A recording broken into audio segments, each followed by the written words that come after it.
Hello, I'm Molly Hughes with Denver Post TV, coming to you from the Spin Room, and there has been a lot of that tonight. This is post-debate coverage for Denver Post. Joining me now is Rick Palacio. He is chair of the Colorado Democratic Party. We thought it'd be good to get some perspective. What are your thoughts about how tonight went? Well, I think that it was an hour and 45 minutes of a lot of spin on stage, a lot of talk about inside baseball, and about 15 minutes of light substance. And of all of the hours that the Republicans have had debating, which has been about 10 hours, it's basically been a whole lot of repeat of policies from the past. Nothing really new happened tonight. So I don't think that there was a single Republican that gained anything, really, or a single Republican that lost anything at tonight's debate. I think the winners were Democrats, because any of the people that were on stage, we would be happy to run against them next fall.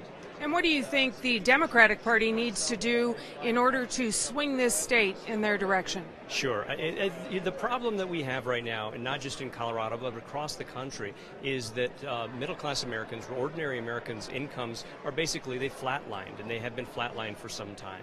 And Democrats need to make sure that ordinary Americans understand that we're fighting for them, and Republicans are fighting for the wealthy and the wealthy special interests. And that was exhibited tonight on the Republican stage. So as long as we can draw that contrast and come up with some ideas that show that we truly are fighting to help increase the income of ordinary Americans, then I think that it makes our fight easier next fall.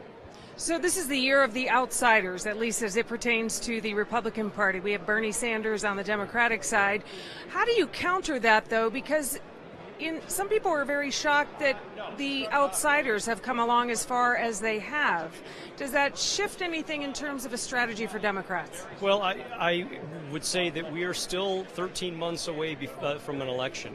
And while this is historic in that we're having conversations about the presidential race early in an off year like we are, the fact that polls show one candidate higher than another in the summer before the election is not rare. It's pretty typical.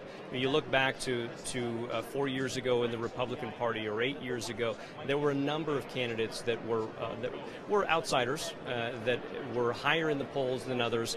Ultimately, I think this is going to be decided by some of the early states. We're still about 100 days away from the Iowa caucuses and New Hampshire primary, and then Colorado's own caucus, which is going to be on March 1st. So I think that things are going to start to even out. You're going to see some things move a little bit more towards the direction of typical presidential campaigns, but that's not to say that there's not some truth to the fact that outsiders really have an oversized voice in this election, because people are incredibly frustrated. They're very, very frustrated, again, that wages and incomes have flatlined for ordinary Americans, and the top 1% of income earners have seen their incomes rise. So I think that's a frustrating point for a lot of people around the country. What's the strategy leading up to the caucuses in Iowa in terms of the ground game for the Democrats?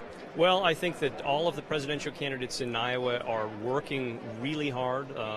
From what I understand, they all have paid field staff that's on the ground in Iowa. That's Bernie Sanders, Martin O'Malley, and Hillary Clinton.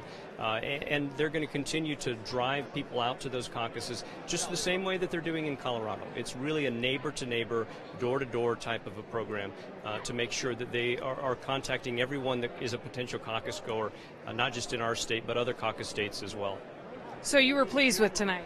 I was pleased with tonight. I mean, I'm also frustrated because I believe that we should have a strong two-party system where both parties give and both parties get. And what I saw tonight was not a whole lot of give on the part of the Republican candidates for president.